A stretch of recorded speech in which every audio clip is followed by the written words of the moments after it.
Hello everyone. Today we are dividing into an exciting topic in physics, that is impulse.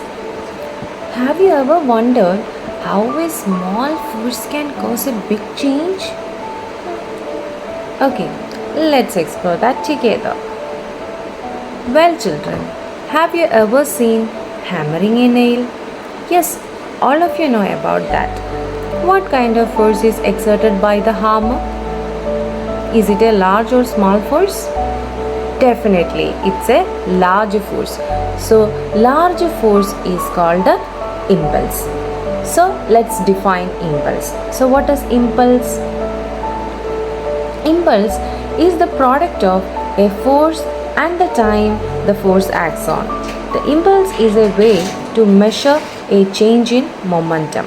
So, what is the equation of impulse? Impulse is denoted by the letter I, and I is equal to force times time. So, I is equal to force into time, and its unit is Newton second. Okay, then, but before we break that down, what is momentum? Momentum, it is the impact produced by the moving body, or we can define it in another way. Momentum is the product of an object's mass and its velocity. Okay, there is a relationship connecting momentum and impulse. Do you know that relation? Look at the equations. We know that impulse equation I is equal to force into time. But what is force? Force is equal to mass times acceleration. So just substitute the value of acceleration in the equation. So we will get F is equal to m into v minus u by t. Just cross multiply the equation. F into t is equal to m into v minus u. So what is force times time? It's impulse. Impulse is equal to mv minus mu. So mv is the final momentum and mu is the initial momentum. So mv minus mu is nothing but it is change in momentum. Now we derived impulse is equal to change in momentum. So impulse is equal to change in momentum. What is this? This is called impulse momentum principle. Clear? Let's look at couple of examples to make this clear.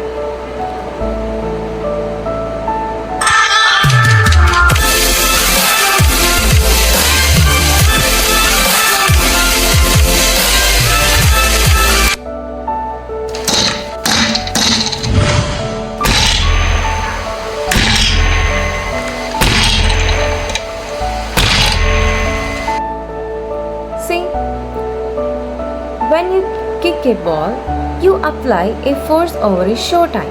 What happens? The ball gains momentum and moves quickly.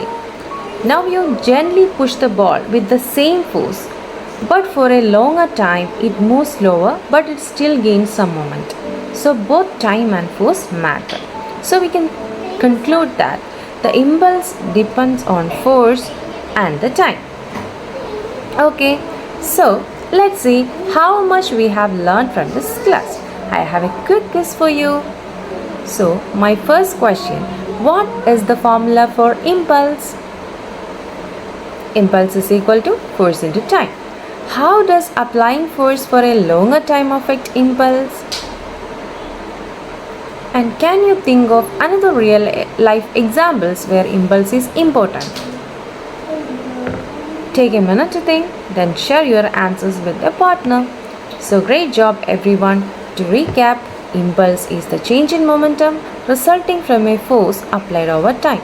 Remember, understanding impulse helps us grasp how forces affect motion in the world around us. If you have any questions, feel free to ask. And thank you.